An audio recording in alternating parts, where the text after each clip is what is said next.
Picture a building that calls itself a home, that actually uses the word home. It's printed on the county documents. It's spoken by the commissioners at their quarterly meetings, men with clean collars and dry hands who have never once slept inside it. Now fill that building with 400 people who had nowhere else to go.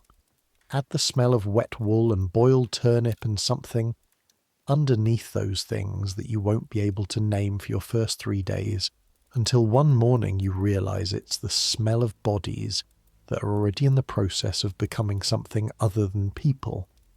Add a ward where the elderly sleep next to the openly violent. Add children. Yes, children. Actual children. Orphaned or simply too poor to belong anywhere else. Eating from the same long tables as men whose minds had broken years ago. Add a superintendent who may be stealing the food budget. Add a matron who may not be. Add winter coming, and not enough coal, and a roof that leaks in the east wing, and a rule that says residents must earn their keep or lose their meals. That's the Montgomery County Almshouse, near Norristown, Pennsylvania, 1878. It sits on 42 acres of farmland that the residents themselves are required to work. It calls itself a home. We're going back there tonight, not to read about it in a reformer's pamphlet, not to hear statistics from a government survey. We're living it. 6 months, one person, everything they would have seen and touched and smelled and survived, and everything they couldn't look away from, no matter how much they wanted to. I make these history stories, and I genuinely don't know if you listen to them to sleep, or if you're all just extremely committed to learning about things that would have kept people in 1878 awake until 3 in the morning in cold sweats. Either way, here we are. Get comfortable. Adjust your pillow. Pull the blanket up a little. Here we go. The first thing you notice is that the road changes. You notice it before you even see the building, before the wagon rounds the last bend and the place comes into view. You notice it because the road changes. Back in Norristown, the main streets have been macadamized, crushed stone pressed and rolled into something that passes for a surface. It's not good, but it's something. Out here, past the edge of town, past the last row of houses with their kitchen gardens and their cats sleeping on windowsills, the road reverts, becomes mud with ambitions. The wagon wheel drops into a rut and your shoulder hits the wooden sideboards, and the man next to you, a county driver named Albrecht who hasn't said 10 words in 2 hours, doesn't even flinch. You're 19 years old. Your name is James Fowler. You came from Bucks County on the morning stage with a trunk that contains everything you own, which is not very much.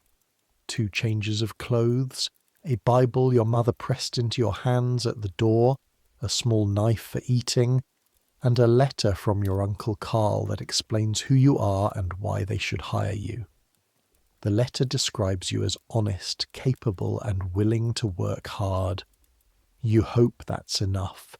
You've been told the position pays $8 a month plus room and board. You've been told there's always work at the almshouse because nobody wants to do it. You understand that now, a little, just from the drive. The trees on either side of the road are the thin, weedy kind that grow in wet soil. The fields beyond them are already ploughed for spring planting, black and flat and enormous. You can smell the turned earth from here. It should smell like possibility, like the farms you grew up around, like things beginning. But there's something else underneath it, something damp and vaguely sweet and wrong, carried on the April wind from the direction you're heading. What's that smell, you ask? Albrecht doesn't answer immediately. He shifts the reins in his hands. He has the hands of a man who's been holding reins for 30 years, thick and cracked and slightly bowed. The hill, he finally says, which tells you nothing. Then the wagon rounds the last bend, and the building comes into view, and you understand. It's large, larger than you expected, though your uncle hadn't specified what to expect. 4 stories of red brick, the top floor slightly recessed, giving the whole structure the look of something that has slowly sunk into the hillside over the years. 2 chimneys at either end, both smoking. A central entrance with a wooden portico that might once have been painted white. Wings extending to either side, the eastern one visibly newer than the western, the brickwork a slightly different shade of red like a scar. Around it, the 42 acres. The ploughed fields to the north, a kitchen garden in the east not yet planted, a barn, larger than the main building almost, set back 200 yards, and even from here you can hear the animals inside it. Cows, mostly. The smell of the barn mingles with the smell from the building and the smell from the fields, and together they create the smell Albrecht called the hill. You'll call it other things later. The wagon pulls up to the front entrance. A woman is waiting on the portico steps. She's somewhere between 40 and 60, hard to say, with a face that has settled into an expression of permanent measurement, like she's always in the process of deciding whether something is worth her time. She's wearing black with a white collar. She has keys on a ring at her hip, a lot of them, and they make a small sound as she shifts her weight. New attendant, she says, not a greeting, a classification. Yes, ma'am, James Fowler. I have a letter. I know who you are. She turns and goes back through the door without waiting to see if you follow. You follow. Albrecht pulls your trunk down from the wagon and sets it on the steps without ceremony. He's already climbing back up to his seat. He doesn't look at you. The door swings shut behind you, and that's the moment. That's the moment when you stop being a person arriving at a place and start being a person who belongs to it. Her name is Mrs. Hoops. She is the matron. She does not invite you to sit down. You stand in a room that functions as an entry hall and an office simultaneously. There's a desk buried under papers. There's a map of the building on the wall, marked with pencil notations so numerous that the original printed lines are barely visible. There are 2 chairs, both occupied by ledgers. There's a smell in here that's slightly different from the smell outside. Boiled starch and ink and something medicinal, carbolic soap maybe.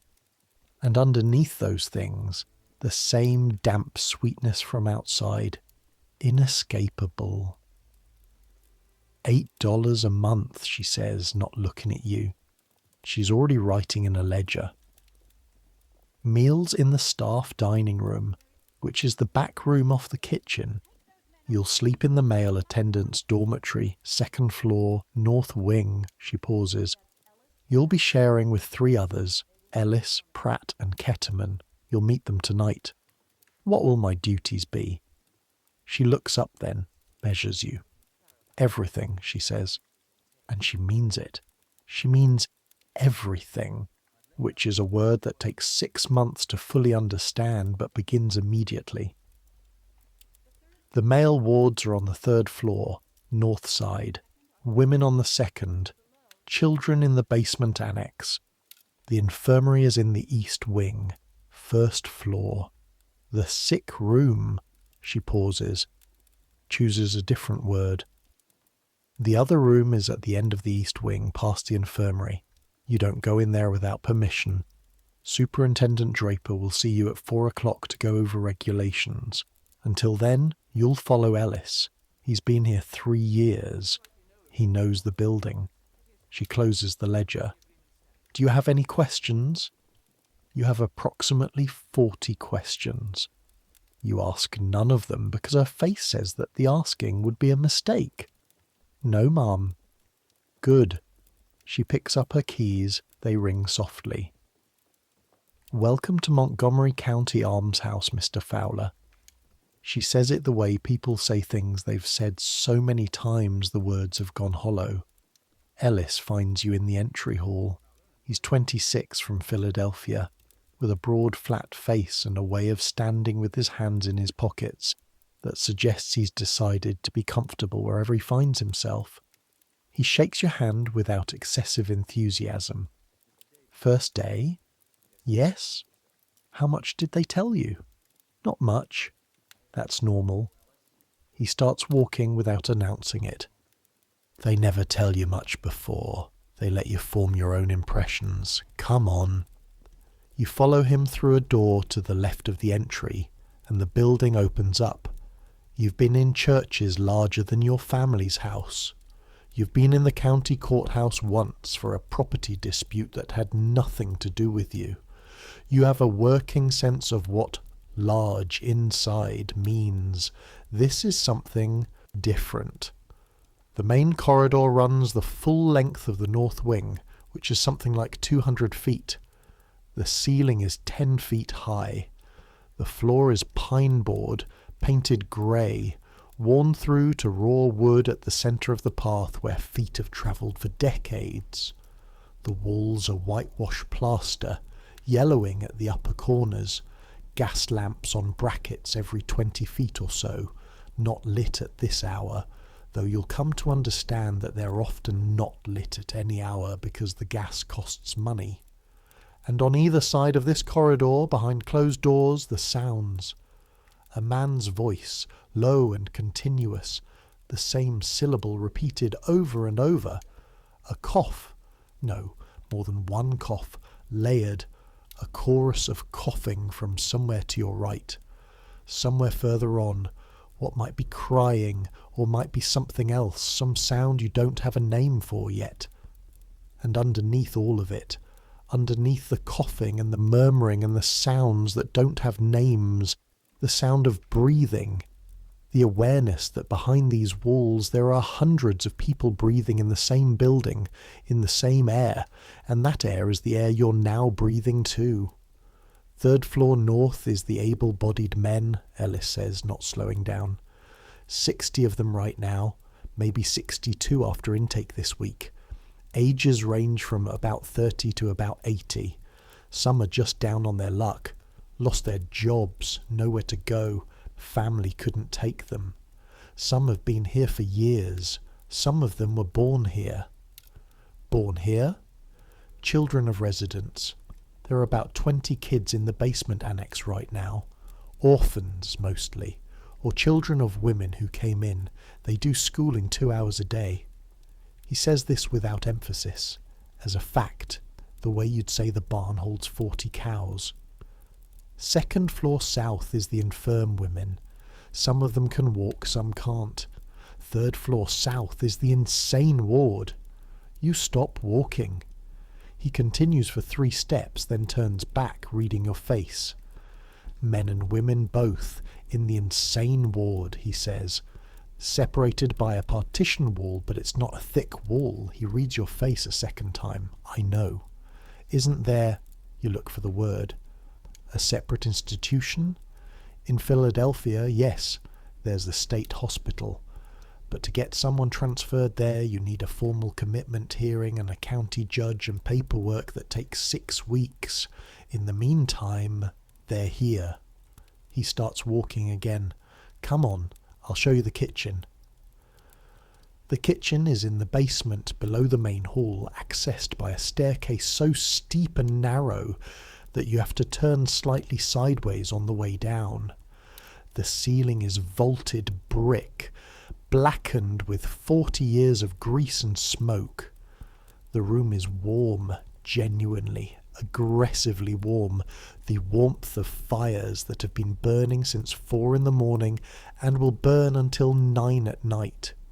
You feel it before you reach the bottom of the stairs, a wall of heat pressing up against you. 2 women are at the centre table working. One is rolling dough with the automatic efficiency of someone who has done it 10,000 times and expects to do it 10,000 more. The other is stirring a pot the size of a small bathtub, using a wooden paddle that she handles with both hands, leaning her weight into each revolution. "This is Cook," Ellis says. The rolling woman doesn't look up. "And her daughter, Martha." "Her name isn't actually Cook," you say quietly. "Her name is Mrs. Dressler. Nobody calls her that. She's been here longer than Superintendent Draper, longer than Mrs. Hoops, probably longer than the building." He lowers his voice. "Don't say anything against the food in front of her. She takes it personally. The pot contains what will become dinner. You can smell it. Turnips and something starchy. Cornmeal, perhaps, and a distant suggestion of salt pork. It smells the way food smells when there isn't quite enough of it to feed the number of people who need feeding. Along the walls, shelves hold large canisters, flour, cornmeal, dried beans, salt. A root cellar door in the corner, hooks on the ceiling beams hung with dried herbs and onion ropes, and a row of copper pots in descending size. "How much does it cost," you ask, "to feed everyone?" "About 12 cents a person per day, when Draper hasn't been skimming the budget." Ellis says it flatly, the way you say things that's so routinely true that outrage has worn itself out. When he has, maybe 8 cents, you can taste the difference. Cook glances up at this, just for a second, then goes back to her dough. "What does 8 cents look like?" Ellis tilts his head at the pot. "Porridge in the morning with no sugar. Bread at noon, salt pork once a week instead of twice. Turnip soup for supper and nothing else." He pauses. 400 people, 12 cents per day per person. That's $48 a day, which is what the county allocates, except the county actually allocates $62 a day. The difference between $48 and $62 per day across a full year is a number you don't calculate right now, but will later, lying awake in the attendant's dormitory in the dark. It's a large number. "Come on," Ellis says. "I'll show you the wards." The male ward on the 3rd floor is a long room. You've been preparing yourself for something terrible, and in some ways the reality is more terrible than you prepared for precisely because it's so ordinary. It's just a room. A long room with 2 rows of iron beds. 46 beds in this ward alone, separated from each other by roughly 18 inches, the gap just wide enough to walk sideways, and a row of windows along the south wall, the glass cloudy with a winter's worth of condensation that has never been properly cleaned. Each bed has a straw mattress, a grey wool blanket folded at the foot. Nothing else. No curtain, no shelf for personal belongings, no space below the bed that isn't already occupied by someone else's box of possessions or, in the case of the beds at the far end, by nothing at all, because the men who sleep there have arrived with nothing and accumulated nothing in the time since. Some of the men are in their beds at this hour, mid-afternoon, 2 o'clock, because they're too old or too ill to be at their assigned work. An elderly man near the door is lying on his back, staring at the ceiling with the focused attention of someone who has found something interesting up there. He doesn't look at you when you enter. He's been lying in that exact position and looking at that exact spot on the ceiling for, Ellis will tell you later, approximately 3 years. "That's Mr. Carmichael," Ellis says. "Came in 1875. Former clockmaker, from the look of his hands. He was lucid when he arrived. He's..." Ellis stops. "He's not that anymore. You want to ask what happened?" The specific story, the particular route by which a clockmaker ends up on his back in a county poorhouse, staring at a water stain on the ceiling for 3 years. You don't ask yet. There are too many people in this room for you to absorb individual stories. You take in the mass of them first, the shapes in beds, the sounds, the smell, that is the indoor version of the smell outside, concentrated and intimate. Unwashed bodies, urine very faintly, the chamber pots under the beds, not emptied yet today, because the morning attendant was short-staffed. The particular smell of old wool that has been slept in for months without laundering. And something else, underneath those things, that you'll learn to identify as a specific kind of illness, the way bodies smell when they're fighting something they're probably not going to win. 4 men are sitting on a bench near the window. They're playing cards. Or they were playing cards. One of them is asleep sitting up, his chin on his chest, the card still loosely held in his fingers. The other 3 ignore him with the practiced ease of people who've been in close proximity to each other for too long to be surprised by anything the others do. One of them looks up at you. He's perhaps 55, with a face that was once handsome, and still carries the structural evidence of this. He has the specific quality of posture that people carry when they've spent most of their lives outdoors, a way of holding his shoulders like he's perpetually bracing against weather. "New one," he says. "James Fowler.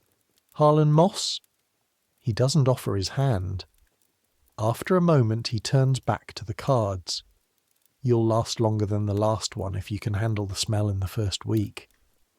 "How long did the last one last?" 4 days, says one of the other men at the table without looking up. You look at Ellis. "People leave," he says, with a shrug that's become habitual.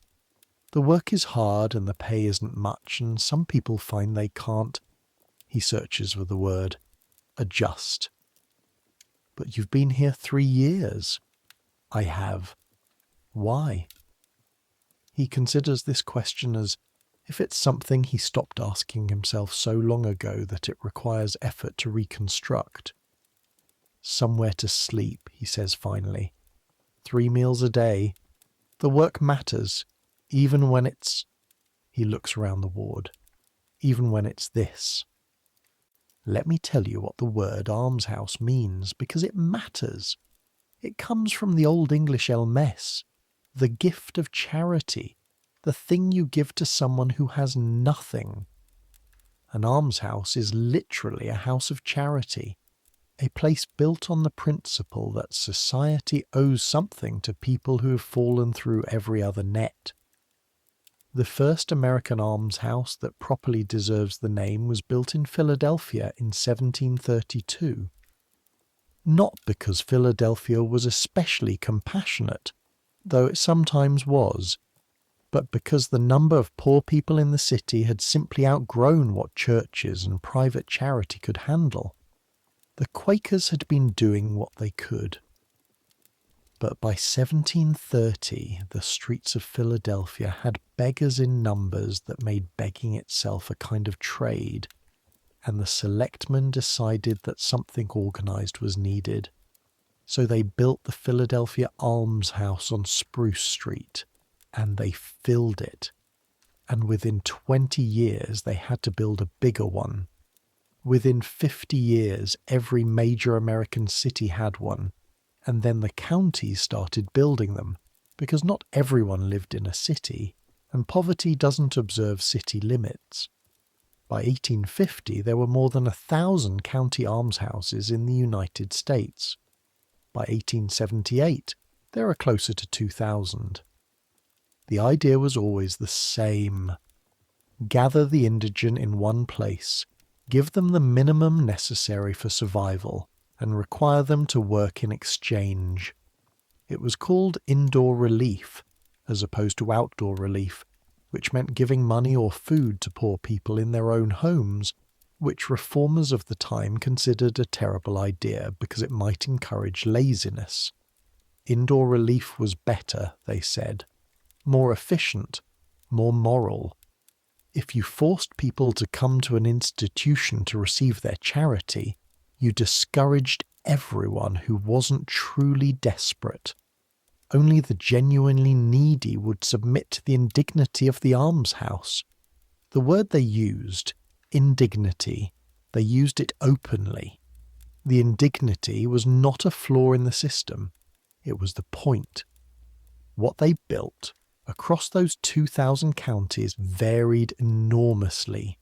Some almshouses were tolerably run, some were something else. Montgomery County's was something else.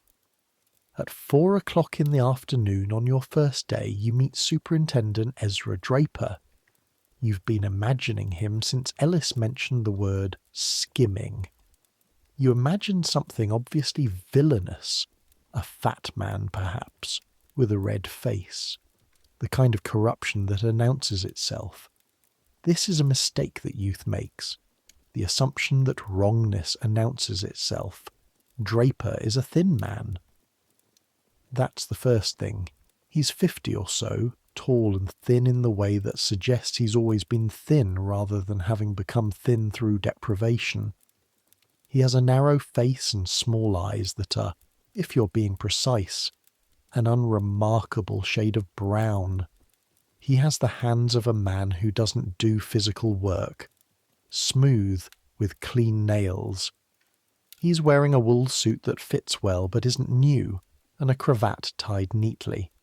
He sits behind a large desk in an office that is, by the standards of this building, almost comfortable. A fire in the grate, a rug on the floor, a print on the wall showing a pastoral scene that has nothing to do with where you are. Fowler, he says, reading from a paper. Bucks County. Your uncle is Carl Fowler, the county commissioner? His wife's cousin, sir. He was kind enough to write on my behalf. Carl is a good man. He sets down the paper. And a useful friend to have. Sit down. You sit. I'll be direct with you, Draper says. He folds his hands on the desk. This institution functions on 4 principles: order, economy, productivity, and, a slight pause, discretion. He looks at you to see if you've understood. Yes, sir, you say, because you're 19 and you've been here 6 hours. Order means the residents follow the schedule. They rise when told, eat when told, work when told, sleep when told. Any deviation is addressed immediately. Economy means we operate within the budget the county allocates, which is another pause. Sometimes not as generous as one would wish. Productivity means every able-bodied resident contributes to the operation of this facility. We have a farm, a kitchen, a laundry, a workshop. Nobody here is idle. He says this as a virtue. And discretion means that what occurs within these walls is understood to be a matter of county administration, not public interest. He looks at you again. Do you understand what I mean by that? I think so, sir. Good. He stands, which means the meeting is over.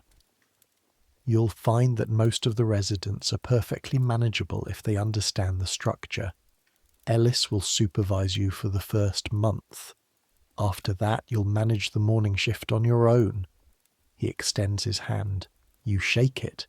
His grip is precise, measured, not hard enough to assert dominance, not soft enough to suggest weakness. A practiced handshake, the kind that's been used so many times it's become a thing separate from the person performing it. Welcome to the county service, he says. You go back to your dormitory, you unpack your trunk, you make your bed, which has the same grey wool blanket as the residents' beds, and the same straw mattress, though slightly thicker. You sit on the edge of it for a while, listening to the sounds of the building, the coughing, the murmuring, the distant crying that you still can't quite identify as crying, the creak of the structure itself, old wood settling against old brick, the building breathing in its way. Ellis appears in the doorway. He has a plate, bread, and the turnip soup from the kitchen, same as what the residents will be eating. You'll eat in the back room after the evening distribution, he says, setting the plate on your bed because there's no table. But I thought you might want something now. You eat the soup. It's bland and watery, and exactly as thin as 12 cents per person buys when 8 cents of it has gone somewhere else. The bread is 2 days old but fills the space where hunger was. Thank you, you say. Ellis nods. Pratt and Ketterman will be back by 8. We start at 5:30 tomorrow morning. He starts to go, then turns back. One thing, the east wing, the room at the end. The room Mrs. Hoops mentioned. The one I need permission to enter. Yes. He looks at the wall for a moment. Don't look in through the door. First time people always look in through the door and it... He stops, considers. It sets a tone for the day that's hard to shake. He leaves. You finish your soup. Outside, through the single window of the attendant's dormitory, the sky is the colour of a new bruise, purple and grey and going dark fast, the spring evening cooling quickly. One of the cows in the distant barn makes a sound. The wind comes in off the ploughed fields and carries the smell of turned earth and something sweet and wrong and close. You pull the blanket up. You lie in the dark and listen to the building breathe. 5:30 means the bells. There are 2 bells in this building, one large iron, one mounted on a post outside the back door, used for general signals, and a smaller handbell that Ellis carries on his belt during the morning shift and rings as he walks the corridor. The handbell is what wakes you. A small, insistent, totally merciless sound, moving toward you down the hall, getting louder, getting into the room. Ellis's boots on the floor. Ellis already dressed, already awake in the way of people whose bodies have been trained to wake without the bell. Up, he says, not urgently, just stating a fact about what the next minutes require. You've slept in your clothes because the dormitory is cold and will stay cold until you get a fire going. And getting a fire going is one of about 15 things that need to happen in the next 45 minutes before the first meal distribution. Your hands are stiff. You slept with them curled under the blanket, but the cold got into them anyway. Into the knuckles, into the joints. You flex them as you sit up. The small crackling of young joints doing things young joints are asked to do too early in the morning, and you think briefly, sourly, that you're 19 and your hands already sound like an old man's. Think about that for a second, because in this building, the old men's hands are something else. You'll understand that by 8 o'clock. The floor is cold under your feet. Bare boards, the gaps between them slightly larger than your little finger, the cold air of the building's lower levels rising through them. Your boots are where you left them beside the bed. You lace them quickly, your fingers still half asleep, fumbling with the hooks. Outside the window it's not quite dark anymore and not quite light. The particular grey of 5:30 in April, when the sky has decided to begin but the sun hasn't committed yet. The fields are invisible. The barn is a dark shape. Somewhere inside it the cows have sensed the morning and begun the low, continuous complaint that cows make when they need to be milked. Ellis has already moved on down the corridor. You can hear the bell getting further, his voice saying, "Up, please, up." The sound of him through the door of the male ward, the groan of 46 men who don't want to be awake but know the alternative. You follow. The male ward smells worse in the morning than it did the afternoon before. This is something you'll get used to, but not today. Today it hits you at the door. The concentrated smell of 46 sleeping bodies in a room with windows that haven't been opened since October. the chamber pots that filled overnight, the particular sourness of morning breath multiplied by 46, the wool and the straw and the sweat, and underneath it all the sweet wrong smell that lives in the east wing and reaches everywhere. You breathe through your mouth without deciding to. The first task, Ellis says, appearing at your elbow in the way he has of materializing without you noticing he's moved, is the pots.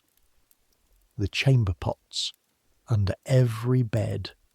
Large ceramic bowls fitted with lids that need to be collected, carried to the slop room at the end of the corridor, emptied into the holding tank, rinsed with the bucket of water from the barrel and returned. 46 pots. And that's just this ward. You pick up the first pot, the near one, Mr. Carmichael's, the former clockmaker who's already on his back and staring at the ceiling again, he may never have stopped, and carry it to the slop room. By the time you've done 6, you've stopped noticing the smell. Or rather, the smell has become the ambient condition of the morning, the medium through which everything else occurs. Your sense of smell has done the merciful thing and retreated to somewhere it can't be reached. Your hands, though. Your hands notice everything. The weight of the pot, the particular warmth of it, body warmth, transferred through ceramic. That is worse than the smell somehow. More intimate, more insistent. The slight slick of the handle where condensation has gathered. The sound when you tip it into the tank in the slop room. The liquid sound that you do not describe to yourself. Not ever. Not in any vocabulary. You simply hear it and move on. How long does this take? You ask Ellis. On a good morning, 45 minutes for all 3 male wards, 60 if someone had a bad night. He hands you the next pot without comment. After the pots, the water buckets. Water comes from the pump in the yard. You'll do 6 trips minimum, more if the kitchen needs extra. Then the fires in the ward stoves, 3 of them, 1 at each end and 1 in the middle. You'll do the middle if the coal bin is full, or start filling the coal bin if it isn't. Then, the morning distribution. The morning distribution is breakfast. The morning distribution is what we call breakfast. Yes. The residents who can walk come to the dining hall on the ground floor. The ones who can't, the infirm, the very old, the sick, receive their food in their wards, carried by the attendants. This is your job on alternate mornings, the tray deliveries to the rooms where people can't come to you. On your second morning, you've been here 36 hours. You've already carried 46 chamber pots and filled 24 water buckets, and carried coal and lit fires, and stood behind a counter for 3 hours serving cornmeal mush from a large pot using a ladle. You do the tray deliveries. The mush is what it is. Cornmeal, water, salt. Cooked until it's the consistency of wet cement, which is about the consistency required to be served from a ladle into a tin bowl without incident. Cook makes it in the bathtub pot, 40 gallons, stirred with the paddle, and it comes out grey-white and dense and completely without the pretension of flavour. 1 piece of bread per person. Bread baked 2 days ago from flour that is, you've now seen the flour sacks in the kitchen storeroom, sometimes cut with a percentage of cheaper grain when the budget is tight.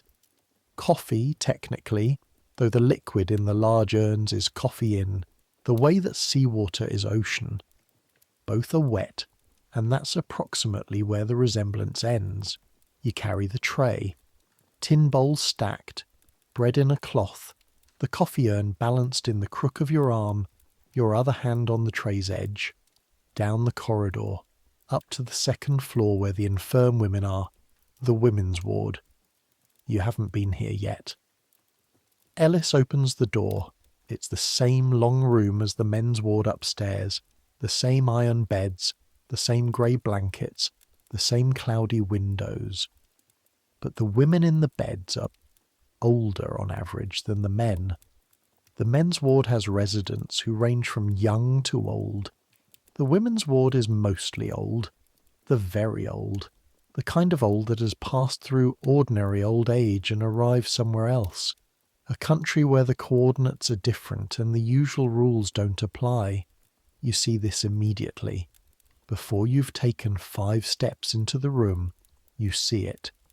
The woman in the first bed is awake and looking at you with the bright, fixed attention of extreme old age, eyes that have simplified down to pure observation, all the social filtering worn away, just looking. Her hands are on top of the blanket, folded.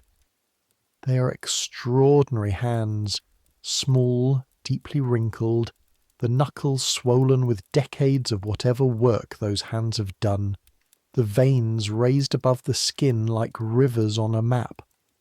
One finger on the left hand has been broken at some point and healed slightly crooked. She watches you ladle the mush into her bowl. She watches you set the bread beside it. She watches you pour the coffee. "Thank you, young man," she says.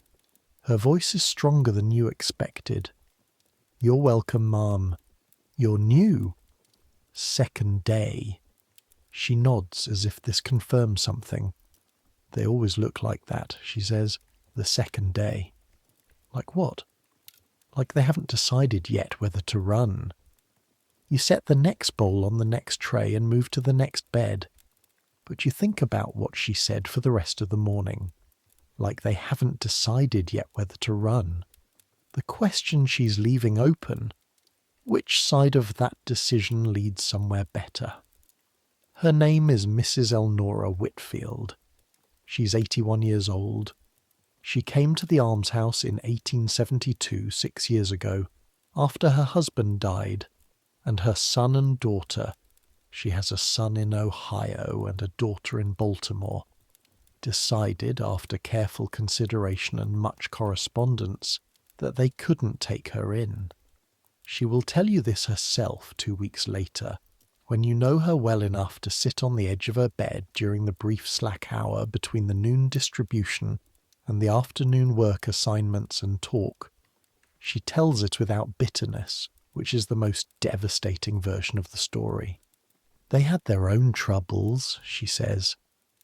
Sarah had 4 children and a husband who worked in the mill. Harold was trying to start a business. There was no room. She looks down at her folded hands. "I had a house," she says. "William and I built it in 1832. Oak frame, 2 stories. I planted the front garden myself." She pauses. "The county sold it to cover debts after William died. There wasn't much left." You want to say something about the injustice of this. About the fact that a woman who built a house and raised children and planted gardens and lived 81 years in the world has ended up in a bed 18 inches from her neighbour's bed, eating cornmeal mush from a tin bowl. But she doesn't seem to be asking for that response. She seems to be simply telling you a fact about how things are. "Do you write to them?" you ask. "Your children?" Sarah writes back sometimes. "Harold." She stops. Harold is busy. She smooths the blanket with those broken-knuckled hands. "One becomes accustomed," she says. The way she says it, "one becomes accustomed," is the most aristocratic sentence you've heard in this building, and it's spoken by a woman who had her house sold to cover debts and has been sleeping in a ward for 6 years. She's teaching you something. You don't know yet what it is. The almshouse has a farm. 42 acres, remember.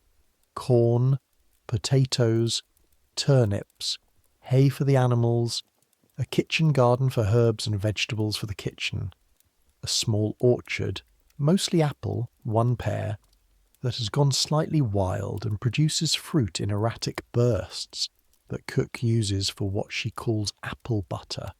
a substance so far from butter in any recognizable sense that the name seems like an aspiration. The farm is worked by the residents.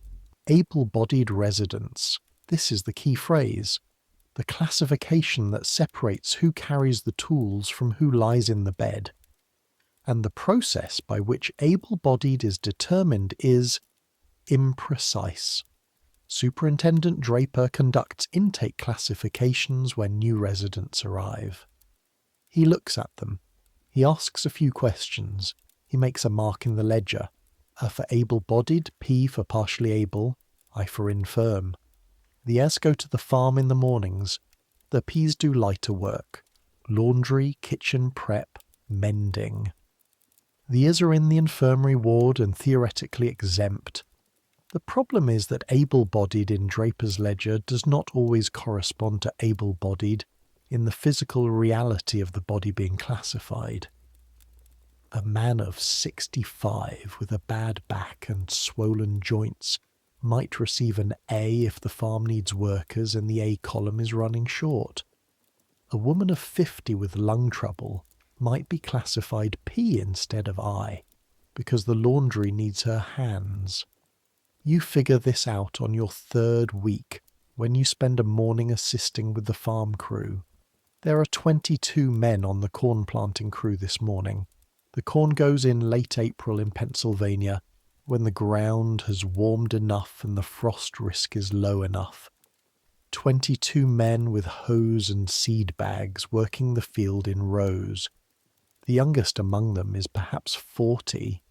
The oldest, and this is the one you can't stop watching, not to stare, but because you can't understand how what you're watching is occurring, is a man named August Bremer, who is, according to Ellis, 73 years old, and who worked in a rope-making factory in Norristown for 40 years until the factory closed, and who has been here for 2 years, and who is bent at an angle that makes ordinary walking require effort, never mind bending to place seed corn in prepared holes. But here he is, bending, planting seed corn, moving down the row with a slowness that is not laziness, but is the mechanical reality of a 73-year-old body doing the work of a 40-year-old body, because the ledger says, and the A column works the farm. His hands when he reaches into the seed bag, thick fingers, the nails blunt and dark with soil, the skin around the knuckles cracked so deeply that the cracks have their own cracks, layered like the rings of a cut tree. He picks up 3 kernels at a time, exactly 3, always exactly 3. The practiced precision of a man who's learned to do things economically, and places them in the hole the man ahead of him has made with the hoe and covers them and moves forward. Bremer, you say, walking beside him. How long have you been on the farm crew? He doesn't stop planting. Since the spring after I came in. Does it hurt? He looks at you sidelong. His eyes are a pale, watery blue, sunken beneath brows that have gone entirely white. Yes. Is there a way to not do it?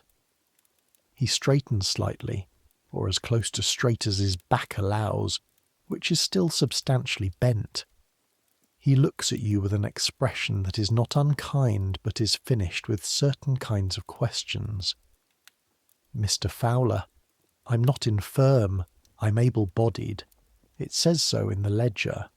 He bends back to the row, and the corn needs planting. You stand there for a moment.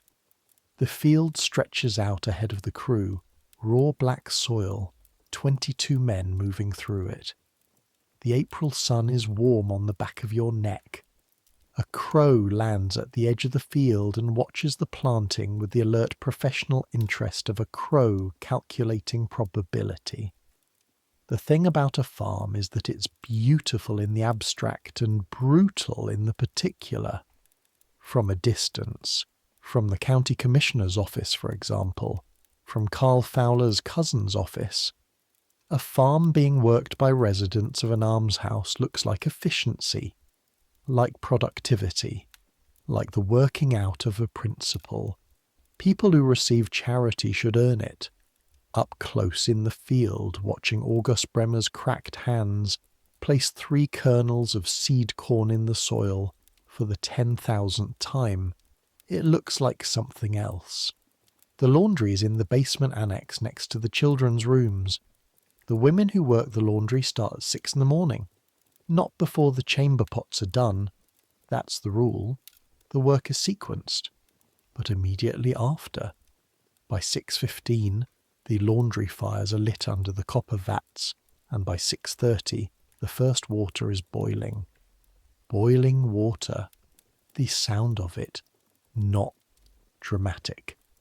Not the rolling violence of a full boil, but the preliminary sound, the mutter and pop of water deciding to become something else, and with it, the steam, rising from the vats in white sheets, filling the low-ceilinged room with heat that is immediately oppressive, the kind of wet heat that gets into your clothing and your hair and makes breathing feel like work. The sheets from all the wards go through the laundry twice a week, the blankets once a week in theory, less often in practice. The residents' clothing when there's time, which there usually isn't quite enough of. You assist with the laundry on your 6th day. Ellis puts you there because Ketterman has gone to help with the situation on the insane ward. A situation, the word used, you'll learn, for any event requiring physical intervention, and someone needs to help with the morning loads. The woman running the laundry is named Dolly Sears. She's 34 and has been here since she was 22, when she arrived pregnant and her family shut their door, and the county was the next stop. Her child, a son, 8 years old, now in the basement annex school, she sees for 1 hour every Sunday afternoon. In between those hours, she runs the laundry. Grab the far end, she says, without greeting the moment you walk in. She's holding one end of a dripping sheet that just came out of the rinse vat. It weighs. You grab your end, approximately what a waterlogged child might weigh. Cold water runs immediately down your arms, into your sleeves, against your skin. You wring. She wrings. The sheet yields its water reluctantly, in drips that become a stream, that becomes a trickle, that becomes nothing, and what you're left with is still damp but manageable, a grey-white oblong that Dolly hangs on the drying line with the practised, one-handed throw of someone for whom hanging laundry is as reflexive as breathing. By 8 o'clock, your arms ache from the upper back to the wrists. A specific kind of ache. Not the sharp hurt of injury, but the dull protest of muscles doing unfamiliar repetitive work in conditions they find objectionable. The wet heat of the room has made your shirt damp. The skin of your hands has pruned from the water contact and then started to feel strange, not quite belonging to you, like gloves made of someone else's flesh. You're not bad, Dolly says around 8:30. Ketterman makes a face the whole time, like the smell bothers him. She rings a second sheet. The smell bothers everyone. You stop noticing it after a while. Does it bother you? She considers. Less than some things. Like what? She looks at you, not measuring you the way Mrs. Hoops measured you. Something more considered than that. More like she's deciding how much truth a person she met an hour ago can hold. Like Sundays, she says. Like 1 hour and then it's over until next Sunday. She hangs the sheet, moves to the next one. He's doing well in school, she says. Mrs. Park says he reads better than most boys his age. She says it with a pride so controlled it's almost invisible. You have to know to look for it. You ring the next sheet. Your arms ache. The steam rises. Somewhere above you, on the ground floor, the bell rings for the 9 o'clock distribution, and you hear the sound of the residents moving. 3 weeks in. You've been careful to follow Ellis's instruction. Don't look in through the door, but the east wing is a corridor you walk through twice a day. Once on the morning rounds, once in the evening. The infirmary is in the east wing. You've been in the infirmary. You know the smell of the infirmary, which is the smell of carbolic acid and old illness, and the particular flatness of air that doesn't move enough. The room at the end is past the infirmary. There's a door. The door has a bolt on the outside, and the bolt is sometimes thrown and sometimes not, and when it's not thrown, the door stands open 2 or 3 inches in the way that doors do when the latch hasn't quite caught. On a Thursday in your 3rd week, you're walking back from delivering afternoon medications. The bottles of laudanum and quinine and the various preparations the county doctor has prescribed for various residents. And the door is open 2 inches, 3 inches, maybe 4. You told yourself you wouldn't look. You don't decide to look. The door is there and it's open and you're walking past and your eyes take it in before you've given them permission. A room approximately the size of the attendant's dormitory. 2 windows, small, set high in the wall. 8 beds. 4 are occupied. The people in those 4 beds are not sleeping. You know immediately they're not sleeping because sleep has a particular quality that this doesn't have. A slight movement, a sense of the body maintaining itself, a held breath before the next. 3 of the 4 are past maintaining themselves. One of them, an elderly woman, you think, though the specifics of age have receded, is breathing barely in the way people breathe when breathing is the last autonomic function still operating, the body doing the one irreducible thing it knows how to do. The smell is the sweet wrong smell, its origin, which you've known for 3 weeks without admitting you knew it. You walk past. You keep walking. You get to the end of the corridor and you turn the corner and you put your back against the wall and stand there for a moment with your eyes closed. Breathe.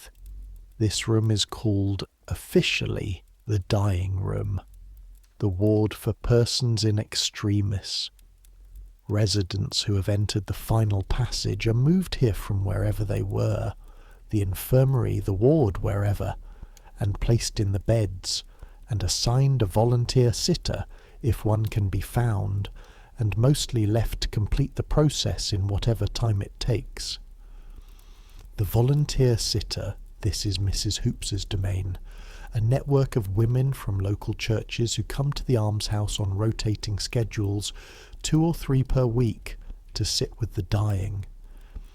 They bring nothing except themselves and occasionally a Bible, and they sit in the chair beside the bed and they hold the hand that's there to be held, and they don't leave until the hand no longer needs holding. You will learn all of this. You'll learn it over weeks, piece by piece, the way you learn everything in this place, not through briefing or explanation, but through the gradual accumulation of things you see and hear and can't unsee and unhear. But right now, you're standing in the corridor with your back against the wall, and Ellis comes around the corner and sees your face. You looked, he says. The door was open. Yeah. He stands beside you for a moment. Don't say it gets easier. A pause. All right, he says. I won't say that. The county doctor comes on Tuesdays and Fridays. His name is Dr. Theodore Farnsworth, and he has, by the evidence of his manner and equipment, approximately the minimum commitment to this work that will allow him to remain licensed and employed and not responsible for anything that happens between his visits. He's not cruel. That's important to say. He's not a villain.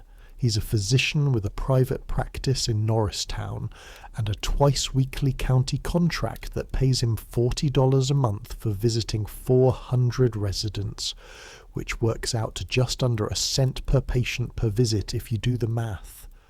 He comes with his black bag and he moves through the infirmary efficiently. He listens to chests and checks wounds and prescribes what he can prescribe with the budget he has, and then he leaves. The gap between his visits is the space where things happen. On a Tuesday morning in May, you've been here almost 6 weeks now, you're in the infirmary when a man named Beaumont comes in from the farm crew. He was planting in the south field and he fell. Not dramatically, not off anything, simply fell, the way bodies fall when they've been pushed past a limit and the legs give a vote of no confidence. His name is Thomas Beaumont. He is 67. He was classified A.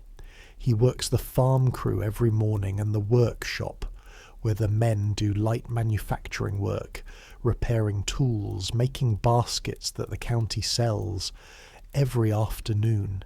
He fell. He's not visibly injured. His hip, he says, clutching it, lowering himself onto the infirmary bed with the care of a man who has learned that sudden movements carry consequences. His hip has been wrong for months. He told Draper's intake assistant about it in the fall. It was noted in the ledger as a minor complaint. You help him onto the bed. His weight against your arm is the weight of a man who has been eating 8 cents a day food for 2 years, which is to say, less than he looks. His hand on your forearm, gripping for support, is the hand of a man who has worked with tools for 40 years, rough and strong in the grip, but trembling slightly at the release. "Thank you, son," he says. "Dr. Farnsworth will be here Friday, you say." He looks at you. "Friday," he repeats. "It's Tuesday." You get him water. You get him the thin pillow from the storage shelf. You go to find Mrs. Hoops. She comes to the infirmary. She looks at Beaumont. She writes something in the infirmary log. She checks the shelf of medicines and makes a note about quinine. "He should rest," you say. "Off the farm crew for—" "That's a decision for the superintendent," she says, without looking up from the log. "He fell. His hip. Mr. Fowler." She closes the log. She looks at you now, and her face has the expression it wears when she's deciding how much truth a 6-week employee can hold. There are 400 people in this institution. 42 of them are on the farm crew. If Mr. Beaumont is off the crew, someone else is added, or the work doesn't get done, and if the work doesn't get done, the harvest doesn't come in, and if the harvest doesn't come in, we spend money we don't have on purchased food. This is an arithmetic problem, Mr. Fowler, not a medical problem. He can barely walk. I am aware of Mr. Beaumont's condition. She picks up her keys. He'll be seen on Friday. She leaves. You stand in the infirmary. Beaumont is lying on his back looking at the ceiling. The same position as Mr. Carmichael upstairs, but different. Entirely different. Because Carmichael has gone somewhere else in his mind, and Beaumont is entirely here, entirely present, entirely aware of the ceiling and the bed and the hip and Friday. 3 days, you say. It's almost a question. I've waited worse, he says. He says it the way Elnora Whitfield said one becomes accustomed, with the same devastated calm. You want to argue with someone, with Draper, with the county commissioners who allocate the budget, with the principle of indoor relief that decided this was the humane solution. You want to argue with a system that classifies a 67-year-old man with a broken hip as able-bodied because the A column needs fill-in. But Beaumont isn't asking you to argue. Beaumont is asking you for a second pillow. You get him the second pillow. Dr. Farnsworth comes on Friday. He examines Beaumont. He makes a face that contains, briefly, something like guilt, quickly suppressed. He says the hip is badly arthritic with possible stress fracturing, that Beaumont should be reclassified P at minimum, that continued farm work will worsen the condition rapidly. He writes this in the infirmary log. On Monday morning, Ellis reads you the weekly work assignment roster. Beaumont is on the farm crew. The children in the basement annex are a fact that takes time to settle. Not because they're hidden. They eat in the main dining hall with the residents, and you see them every morning at distribution, but because seeing them requires an adjustment that your mind keeps declining to make. They're children in the way that a ward full of the elderly is not a ward full of the elderly. Children have a quality of active presence, of assertion, that makes them impossible to simply observe. They look back. They notice you noticing them. They draw conclusions and act on them. There are 23 of them. Ages range from 3 years old to 14. Some are orphans, some have mothers in the women's ward, some have fathers in the men's ward, some, the 3-year-olds mostly, don't know what they have because what they've always had is this. A boy named Frederick, 8 years old, Dolly Sears's son, the one who reads better than children his age, approaches you on your 5th week, at dinner, while you're refilling the bread basket. Are you the new one? He asks. James Fowler, yes. He considers this. He has his mother's eyes, dark, measuring, older than they should be. Are you going to stay? I think so. Ketterman said he was going to stay, and he's been saying that for a year and he's still saying it, Frederick says, with the philosophical detachment of a child who has watched a lot of people decide things. Ellis has been here forever.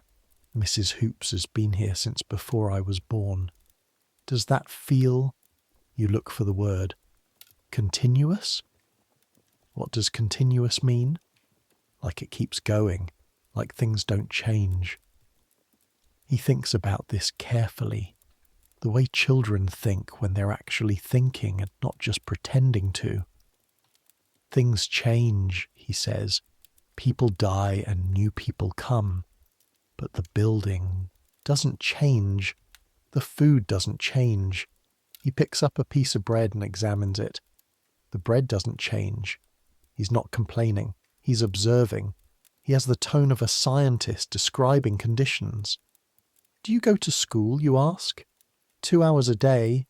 Mrs. Park teaches us. I like reading. What do you read? The Bible, and a book of geography, and sometimes Mrs. Park brings newspapers and we read those. He takes a bite of bread. I read about a place in Ohio that has a school for children who don't have families. A proper school with lessons all day and trades to learn.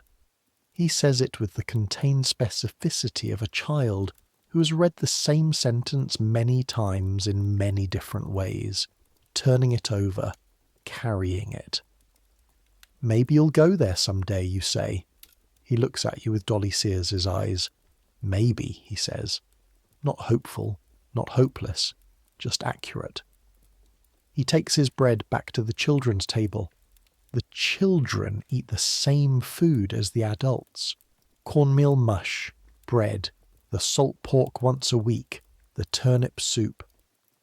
They eat more slowly than the adults, or at least differently.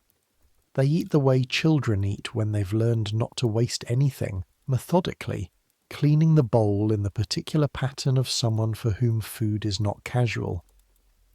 The smallest child, the 3-year-old, a girl named Alice, who has been here since before she could walk, placed by a mother who subsequently died, and who has no other family the county has been able to locate, holds her bowl in both hands as she eats and makes no sound.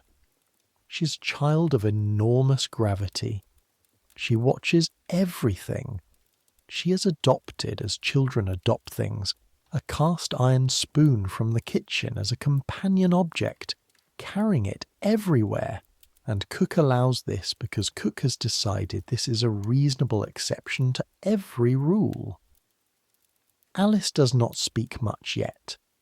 This is, according to Mrs. Park, the school teacher, who comes 3 days a week from outside and is the only person in this building who regularly leaves it and then returns voluntarily, within the normal range of development for a child her age who has experienced what Alice has experienced.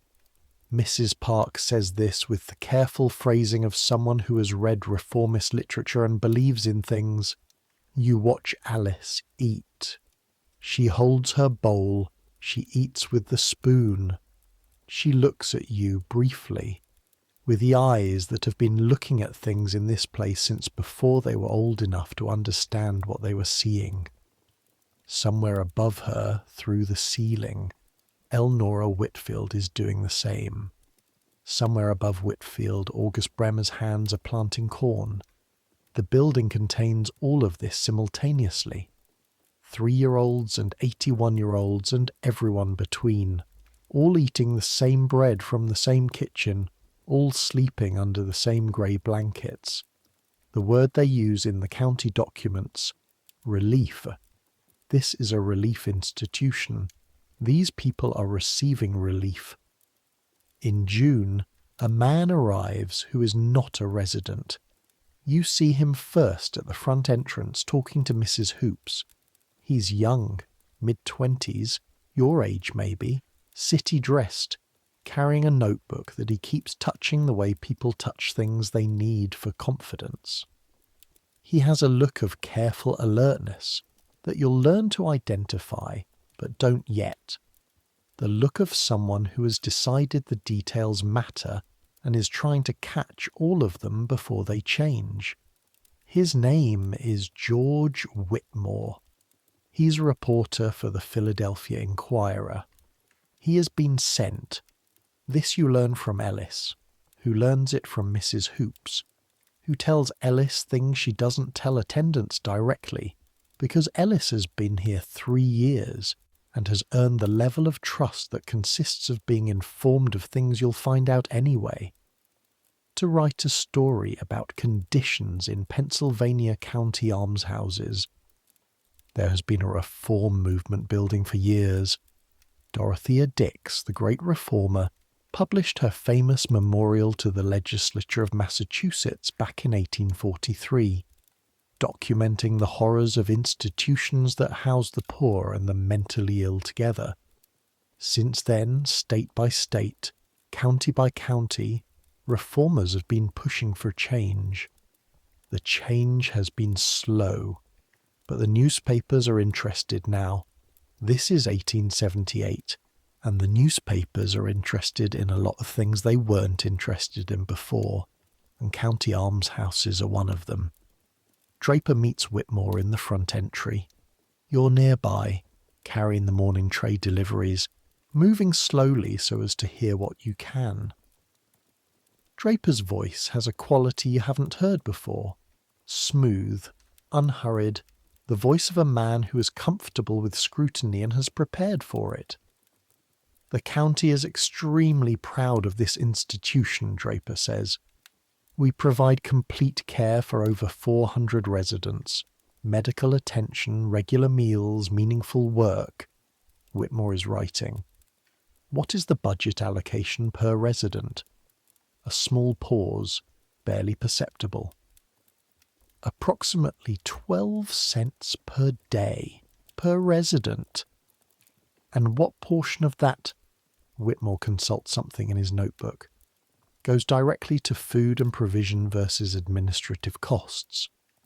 Our administrative structure is, could I see the ledgers? Another pause, longer. I'll have to check what documents are available for public review. County records have certain protections, Whitmore writes. Of course. Could I speak with some of the residents? We prefer not to disturb the routine.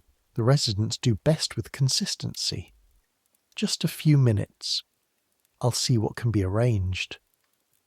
Draper smiles. It's a practice smile, the kind that communicates warmth without accessing it. Let me show you the dining hall. We've just renovated the kitchen facilities.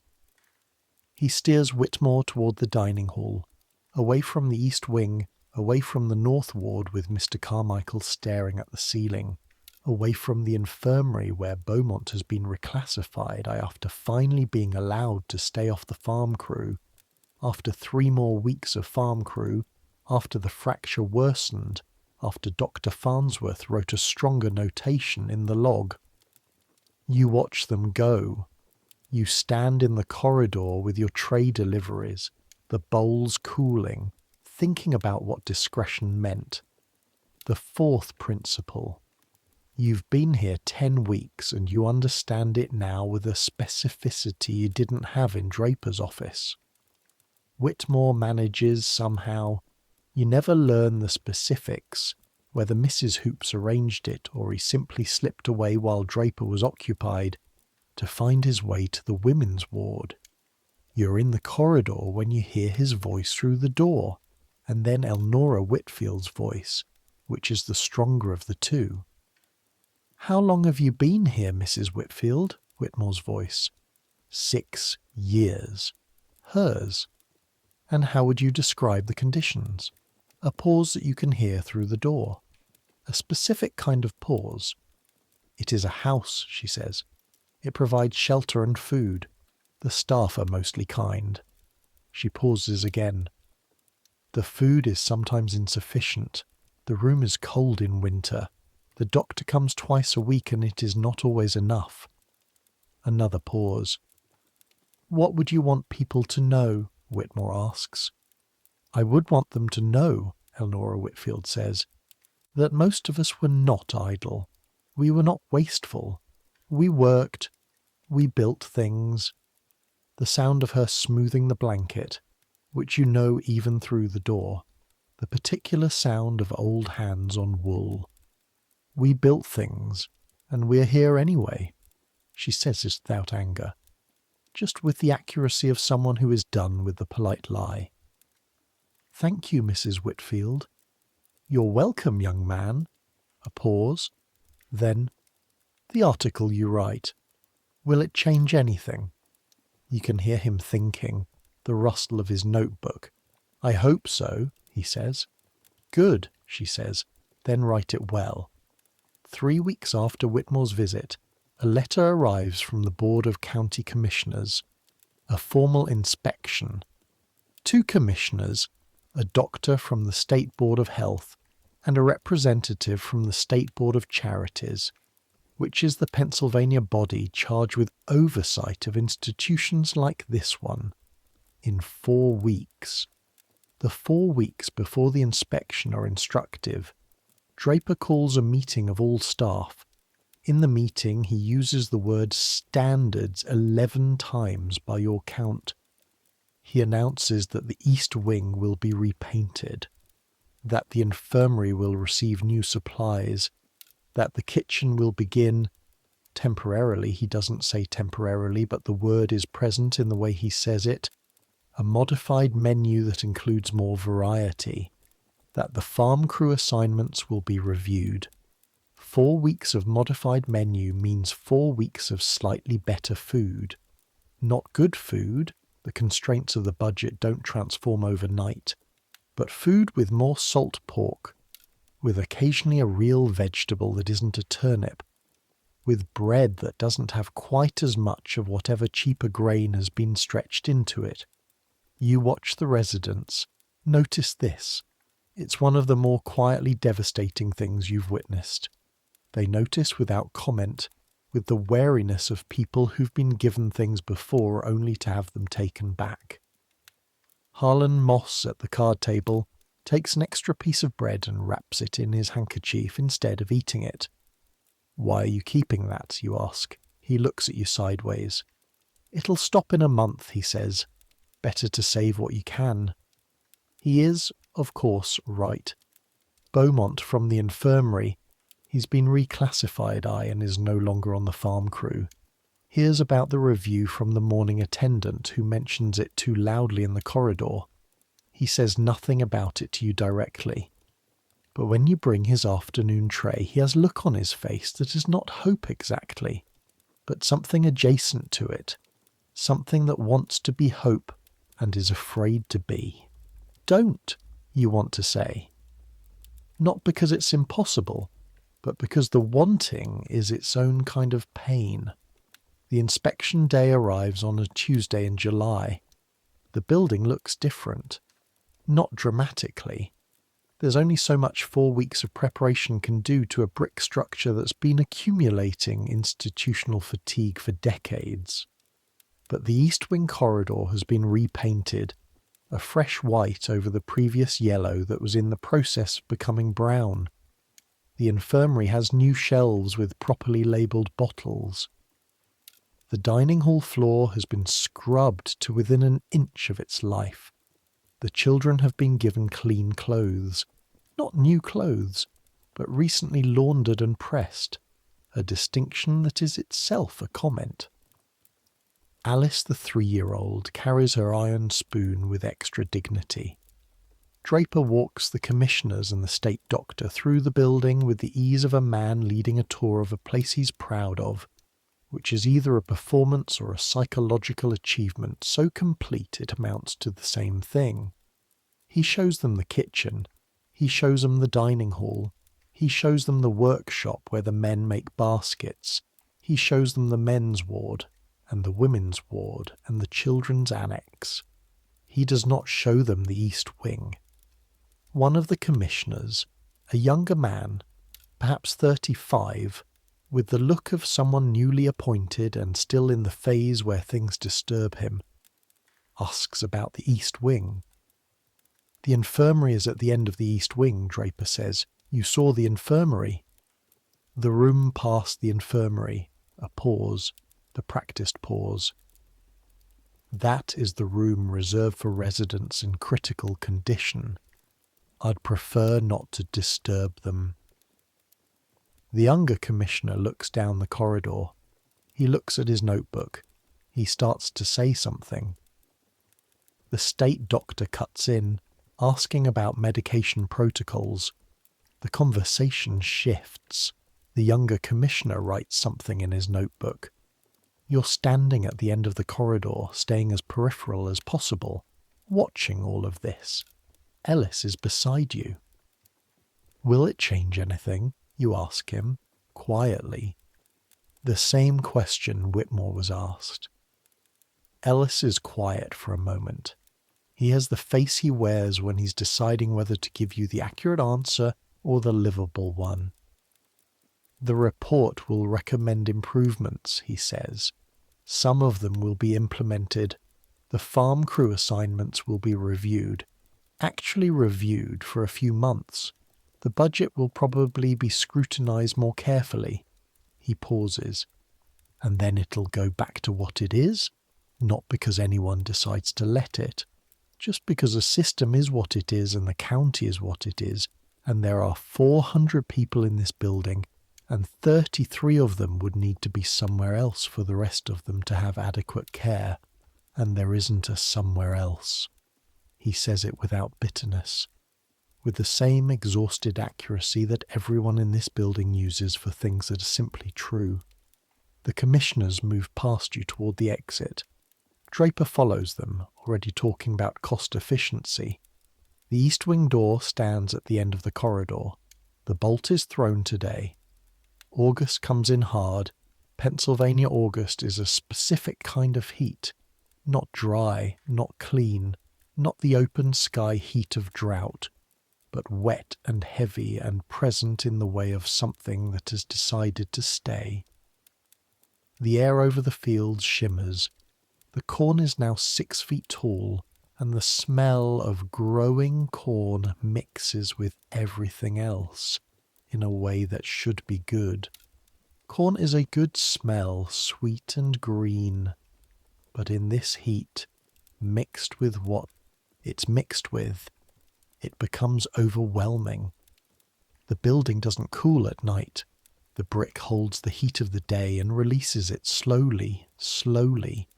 And the wards that were cold in February are now close and airless, and the residents who were cold then are now hot, and the window sashes that stuck in winter won't open in summer either, and the smell in August is something you will carry for the rest of your life. Not as a memory exactly, but as a physical imprint, the way certain things live not in the mind but in the body. The sweet, wrong smell, which is always there, is stronger in the heat.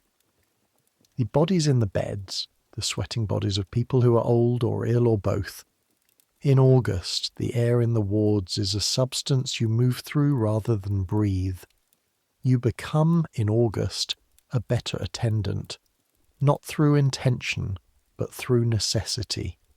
You've been here long enough that the work is automatic, and in the space that automaticity creates, you start doing things you didn't do before, opening windows further, finding ways to move air through rooms that weren't designed for it.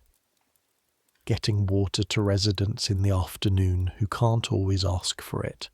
Sitting for an extra 5 minutes with Beaumont in the infirmary, who's had a bad week and whose temperature has been elevated, and who, on Wednesday, looks at you with eyes that are not quite focused. On Thursday morning, Beaumont is moved to the East Wing.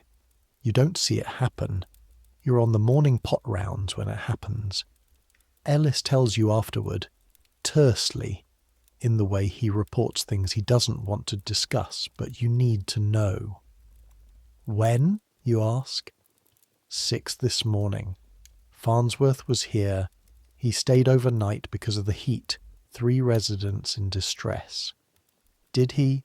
He's alive, Ellis says. As of this morning. Farnsworth thinks it's the hip inflammation spreading. Septic, maybe. He pauses. It's not a quick thing, if that's... It might be several days. Several days in the dying room. Beaumont, who planted seed corn in April with cracked hands, who waited 3 days for a doctor, who read the modification in his ration as accurately as anyone in this building. Can I sit with him, you ask? Ellis looks at you. Something moves in his face. Mrs. Hoops handles the volunteers for that room. I'll ask her. She says yes. The room is smaller than you remembered, or maybe memory had inflated it. 8 beds, 5 now occupied. The windows high in the wall let in oblique blocks of afternoon light that move slowly across the floor as the afternoon proceeds. Beaumont is in the 3rd bed from the door. His eyes are closed. His breathing is the particular breathing of the East Wing, slow, irregular, with long pauses between exhales that make you hold your own breath until the next one comes. His hands are on top of the blanket, the hands of the farm crew, the hands that planted corn. You sit in the chair beside the bed.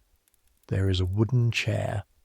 1 per occupied bed, the single concession this room makes to the presence of watchers. The chair is hard and slightly uneven on its legs. You sit. The other volunteer present today is a woman from the local Methodist church, perhaps 50 years old, sitting beside the bed at the far end. She nods at you once. You nod back. You don't speak. This room has its own protocols, and one of them is quiet. You sit for an hour. Beaumont doesn't wake. His breathing continues its irregular, slow work. At one point, between one exhale and the next, you become aware of the length of the pause in a way that is different from the other pauses. Your body registers it before your mind does. A held breath, a cold feeling in the chest. And then the next exhale comes thin and laboured, and you breathe again. You reach out and touch his hand, not to wake him, just because he's here and you're here, and there should be contact. His hand is cooler than the room temperature would suggest. The skin very dry. the cracked places on his knuckles filled with the old darkness of soil that never quite washed out. You hold his hand. He doesn't wake. The afternoon light moves across the floor. 2 days later, Beaumont is still alive, barely. The pauses between his breaths having lengthened to the point where Dr. Farnsworth has begun checking the morning log with a particular expression. You sit with Elnora Whitfield in the women's ward during the afternoon slack hour. She's been watching you. She watches everything, with his eyes that have simplified down to pure observation. She's been watching you since Beaumont was moved. You're learning the hard thing, she says. What's the hard thing? She looks at her hands. That care isn't enough. That you can care very much and it doesn't change what happens. You don't answer because there's no answer. In this place, she continues, people die who might not die somewhere else. That's a true thing, and you carry it. She looks at you, but you can't carry it in the way that breaks you, or you'll be gone in 4 days like the ones who leave. And if you're gone, who does the morning rounds? That's not. You stop. That's not a reason to stay. That you're necessary. Isn't it? You look at her, at the hands, at the broken knuckle, the one that healed crooked. How do you stand it, you ask? 6 years here. How do you... I had a garden, she says. Not an answer, apparently. Then, behind the house, on Belmont Street. I planted it in 1835. Marigolds along the border, because marigolds keep the beetles off the tomatoes. A rose on the east fence. My mother's variety. She brought the roots from Connecticut in 1819. Tomatoes, green beans, butternut squash. She closes her eyes. For a moment she might be in the garden. I tend it in my mind, she says. Every day. It's spring there, in my mind, always spring. The marigold's just coming up, the rose beginning its first leaves. She opens her eyes. The mind is a large enough house, she says, if you furnish it right. She looks at you for a moment. Plant a garden somewhere, Mr. Fowler. Not here. Somewhere that's yours, so you have a place to go. Thomas Beaumont dies on a Friday morning at 6:45 while you're on the morning rounds. The Methodist woman from the church is with him. You find out from Ellis, who finds out from the East Wing log. Farnsworth signs the death certificate. Cause of death, septicemia secondary to hip injury. The hip injury, which was classified as a minor complaint in the fall intake. Beaumont's body is taken to the county paupers' ground, a section of the municipal cemetery on the east side of Norristown. No headstone. The county doesn't fund headstones. A wooden stake with a number corresponding to the burial register. If his family, and Ellis, looks in the intake files and finds a daughter in Lancaster, 32 years old, address unknown. If his family ever looks for him, there's a number in a ledger. You ask Ellis if the daughter was notified. The county sent a letter, Ellis says. Did she come? He looks at you with the expression he uses for things he's sorry about. No. The leaves turn. The harvest comes in. Corn and potatoes and turnips and the slightly wild apples from the orchard. Cook makes the apple butter in an enormous ceremony of boiling and stirring that fills the basement with steam and the smell of cooked apple and cinnamon. Actual cinnamon! Because there's a half jar in the back of the spice shelf that Mrs. Hoops found when she reorganized the kitchen in September, and she gave it to Cook with the ceremony of a significant gift. The apple butter is served at breakfast for 3 days, on the bread that is slightly less adulterated than it was in July because Whitmore's article appeared in the Philadelphia Inquirer in August, and the Board of County Commissioners received several letters about it, and the quarterly budget review was less comfortable than previous quarterly budget reviews.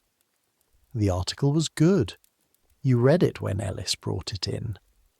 Whitmore had used Elnora Whitfield's words, paraphrased but recognisable, the specific precision of a woman who was done with the polite lie. He had found the budget discrepancy. He hadn't been able to prove the skimming. Draper's accounting was, whatever else it was, technically complicated. But he had noted the discrepancy, and the county was now noting the discrepancy, and this was its own kind of motion. Draper's behaviour in the weeks following the article has been a study in controlled response. He hasn't changed. He's simply adjusted. The farm crew assignments now get reviewed by a part-time county health inspector who comes monthly. The A classifications for people past 65 are being looked at more carefully. Beaumont's death was, in the county record, noted as occurring subsequent to a hip injury that was classified in intake, and this notation is itself a kind of evidence. Whether anything comes of it, whether the system actually changes, whether the next Beaumont gets a different outcome, you don't know. You're still here. On a Sunday in October, your day off, you walk to the nursery on the edge of Norristown and spend 43 cents, more than you want to spend, a week's incidentals, on a paper bag of bulbs, daffodils. You've never grown daffodils, but they seemed right. Things that go into the ground in autumn and emerge in spring, the longest possible gap between planting and evidence.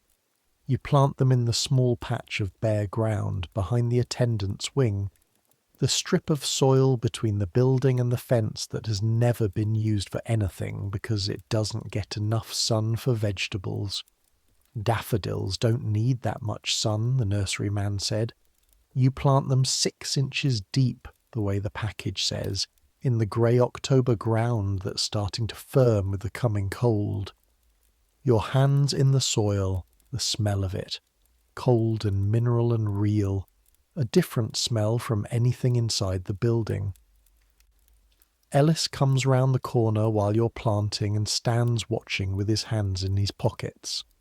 Daffodils, he says, they'll come up in April. He considers this. You'll stay in, he says, not a question. I think so. He nods, the way he nods when something confirms something he already knew. He goes back inside. You finish planting. 23 bulbs in 2 crooked rows, pressed into the October earth. You press each one down with your thumb, firming the soil over it, and the cold of the ground soaks into your palms, and your knuckles crack in the cold, and the smell of the turned earth rises up. You won't see them until April. They'll spend the winter underground, in the dark, doing the slow, invisible work of roots. You pat the last one down. December. The East Wing in December is a different room from the East Wing in August. The heat that made the smell unbearable in July has been replaced by a cold that makes the room something else. Not better, different. The kind of cold that comes through old brick and sits in corners and doesn't leave even when the small stove in the corner is lit. There are always people in the East Wing. This is the thing you understand now, that you didn't understand when you looked through the door in your 3rd week and it looked like a thing that began and would end. It doesn't end. The beds fill and empty and fill. 400 people, many of them old and sick and cold, and the East Wing is always occupied. You've been sitting with residents in the dining room since August. Once a week now, sometimes more. Not as the official volunteer sitter. You do this outside your assigned shifts, in the hours between the evening distribution and your own bedtime, but as a presence, a chair beside a bed, a hand on a blanket. Most of the residents you sit with don't know you're there. That's all right. You've learned from the Methodist volunteers that presence is its own thing, separate from awareness of presence. that sitting beside someone is not nothing, even if the person lying down can't feel the sitting. On a Wednesday night in December, you're sitting with an old man named Samuel, who has no last name in the intake register. He arrived in November and was unable to provide one coherently, and the intake form says unknown in the surname field. He's perhaps 80. He speaks sometimes, phrases that don't connect to each other or to the room, snatches of things. A name, Lily, repeated several times, soft and definite, the way you say a name you've said thousands of times. A number, 4, 4, 4, with precise rhythm, like a counting rhyme for children. You sit. The small stove in the corner makes a sound, a creak as the metal expands in the heat. Outside, the December wind, first real winter wind of the year, presses against the high windows and finds the gaps between the frames and the wall, and cold air moves across the floor and touches your ankles. The gas lamp on the wall is turned low. The room is in a deep amber shadow. The other 2 occupied beds are still, their occupants sleeping or past sleeping. Samuel says Lily again, quiet and certain. You don't know who Lily is. You don't know what 444 means. You don't know what Samuel built or made or loved or lost before he arrived here in November with no last name. You know only what is here, in this bed, in this room, an old man in a grey blanket counting something or someone in the dark. I'm here, you say, not for him necessarily, just to say it. The stove creaks, the wind presses. He says Lily one more time, softer, and then he doesn't say anything else. 400 people. At any given moment in 1878, in an average Pennsylvania County almshouse, approximately 400 people. Men and women. Old and young, though mostly old, the weight of the population tending toward the end of lives rather than the beginning. Some sick, some not sick but poor, which in this system is treated as a category of illness. Some mentally impaired. Some children, which is the thing that will stay with you longest. Longer than the East Wing even. Not because the children are worse off than the adults, sometimes they're not, but because you can see the future in their faces in a way that you can't in the faces of the very old, and the futures you can see are uncertain in ways that keep you up at night in the attendant's dormitory, listening to the building breathe. 23 children, eating cornmeal mush, learning to read from a woman who comes 3 days a week. Frederick, who reads about a school in Ohio and wraps his knowledge of it the way his mother wraps bread in her handkerchief, carefully for later. Alice, 3 years old, with her iron spoon. By 1880, 2 years from now, still in the future as you sit in the East Wing in December, there will be reform legislation in Pennsylvania. Not transformative, not the kind that changes everything, but incremental. A requirement that children in almshouses be transferred to separate institutions by age 8. A state inspections requirement with actual enforcement. Mandatory minimum standards for food and medical care. By 1890, most Pennsylvania children will have been moved out of almshouses into separate orphan homes and reform schools. Whether those places are better is a long answer, and sometimes no, but the mixing is ended. By the turn of the century, the reform movement will have transformed almshouses significantly. Better funding in some counties, better oversight, separate facilities for the mentally ill, the state hospitals Dorothea Dick spent her life advocating for, finally built and partially funded. The almshouse itself will gradually transform into what we now call the nursing home, the county home, the care facility. The pauper's oath, the humiliating requirement that residents formally declare themselves paupers in order to receive care, will eventually be abolished. The mandatory labour will go. The mixing of populations will end. The last county poorhouse in the United States won't close until 1976. In Ligonier, Indiana, it operated for 118 years. Progress is a thing that happens, but it happens in the specific wait of decades. You don't know any of this yet. You're in the dying room in December, and the only thing you know is what's in front of you, which is an empty bed and a stove that creaks and the fading sound of a name being said in the dark. April comes. The ground thaws.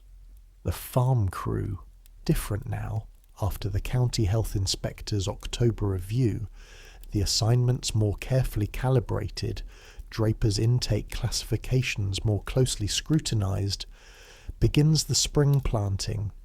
Corn goes in the north field, potatoes in the south. The kitchen garden gets its first beds turned. You do the morning rounds. You carry the chamber pots. You ladle the mush. You deliver the trays.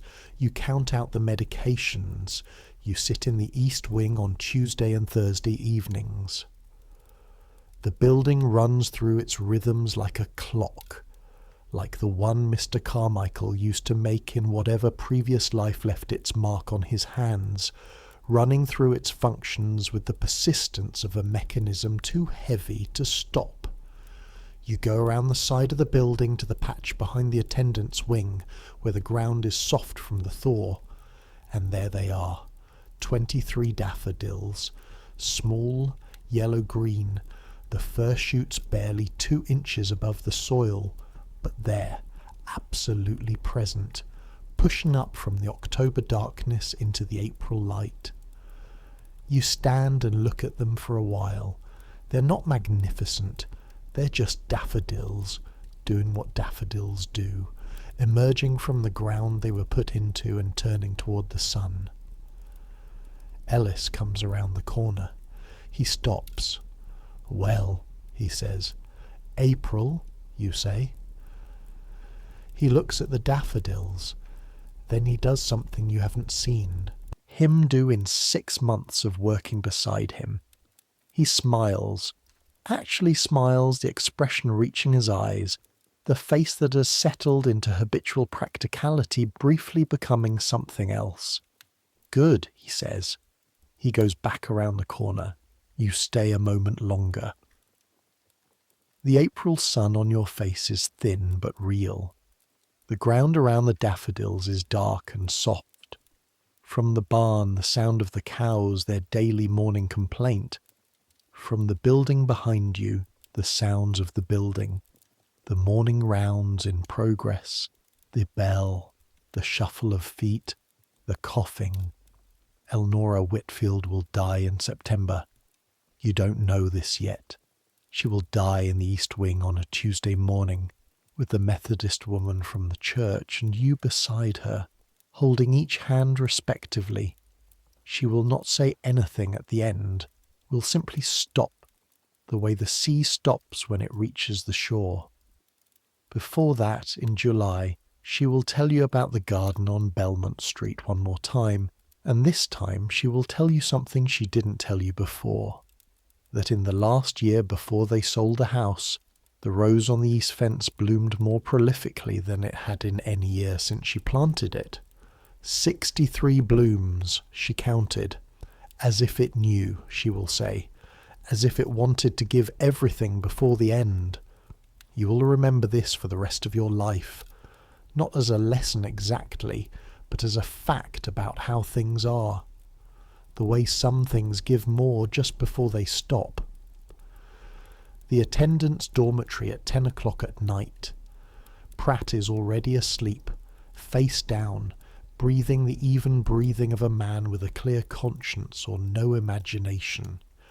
Ketterman isn't back yet. Ketterman is still saying he's going to leave, which he will eventually do in the spring of 1879, replaced by a young man from Chester County who will look exactly the way you looked on your first day, green around the edges, standing in the corridor trying to identify the smell. Ellis is sitting on his bed with the letter. He reads it, folds it, sets it on the shelf above his pillow. His mother, you've gathered, writes every 2 weeks. He never says what she writes. You lie on your bed, the straw mattress, which seemed so hard in April and now seems entirely adequate.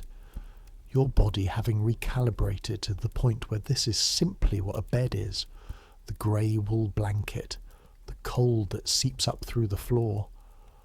Outside, through the small window, the December sky is clear for the first time in a week.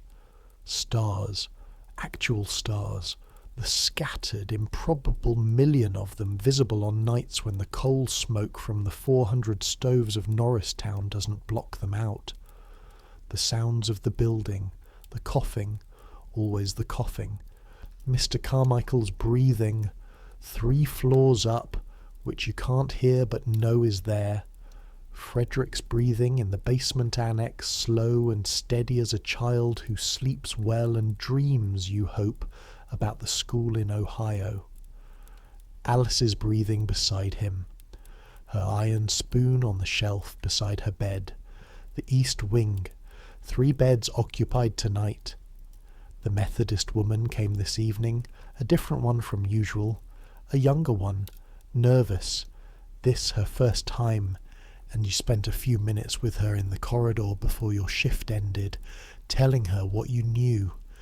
That presence was its own thing, that the person might not know she was there, that it mattered anyway. She looked at you the way people look at you sometimes, the 6 months look, as if you know something, which is both true and incomplete. You know some things. You know the weight of a full chamber pot and the temperature at which cornmeal mush becomes edible, and the specific quality of silence that falls over a dying room when the last breath has been taken. You know which residents will play cards with you if you have a free hour, and which ones prefer to be left alone, and which ones need you to simply sit near them, not touching, just near. You know that Ellis smiles twice a year, and that both times matter. You know that Cook's name is Mrs. Dressler, and that she takes the food personally, and that both of those things are true at once, both the personal pride and the inadequacy of what she has to work with. You know that the gap between what the county allocates and what reaches the residents is not a fixed number. It fluctuates with scrutiny. That scrutiny comes from newspapers and inspectors and the letters that people like Whitmore write and publish, and that without scrutiny the gap expands, naturally, the way all gaps do when no one is measuring them. You know that Mrs. Whitfield was right. Care is not always enough, but it's not nothing. The church bells in Norristown strike 10, then 11, then, a long time later, midnight. The building settles around you, the wood of the floors contracting in the cold, the brick of the walls doing whatever brick does at night, holding the memory of the day's warmth, releasing it slowly into the December air. Tomorrow the bells will ring at 5:30. You'll dress in the cold. You'll go to the male ward. You'll carry the pots. You'll ladle the mush. You'll sit for 5 extra minutes with the new woman in the infirmary. Came in last week from the Norristown area. 68 years old, former schoolteacher, no living family. And you'll tell her that the food improves in April when the kitchen garden starts producing, which is true, and that the Methodist women are good company if she's open to it, which is also true.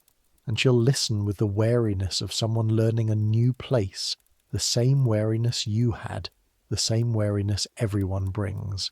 And she'll become, over weeks, someone you know. Another face, another pair of hands, another history that ended here but doesn't have to end badly. Not all of them end badly. This is the other thing you know, the thing the East Wing makes you forget sometimes.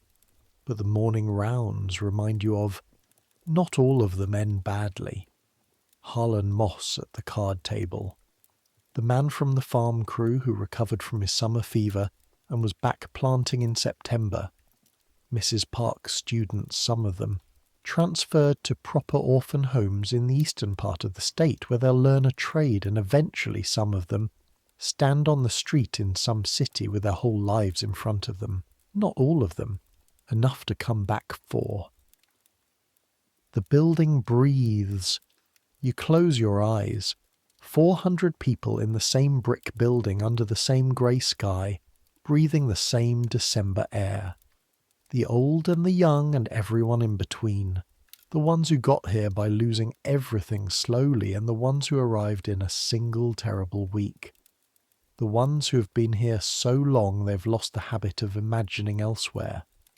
The daffodil bulbs are in the ground on the south side of the building, 6 inches down, in the dark and the cold, doing their slow, invisible work.